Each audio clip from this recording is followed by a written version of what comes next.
మాతృభావన పద్య కవిత. రచన డాక్టర్ గడియారం వెంకటశేష శాస్త్రి.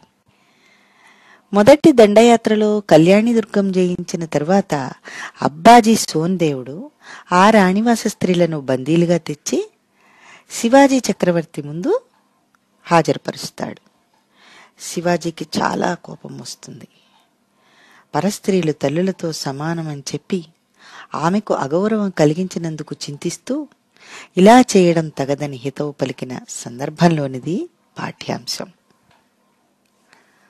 అనుచుంజేవురు మీరు కన్నుగవతో, అనుచుంజేవురు మీరు కన్నుగవతో, నా స్పంద దోష్టంబుతో ఘనహుంకారముతో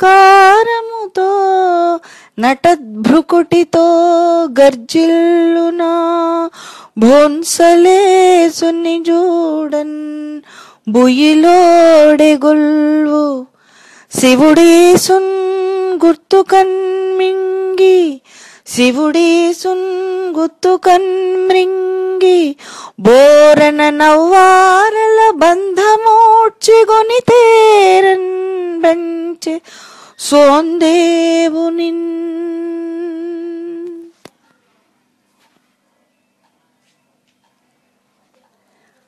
అంటూ ఎర్రబడిన కన్నులతో, అదిరిపడే పైపెదవితో, గొప్ప హుంకారముతో, కదలాడే కనుబొమ్మ ముడితో గర్జిస్తున్న భోంసలేసుని చూసి సభంతా నిశ్చేష్టితమైంది.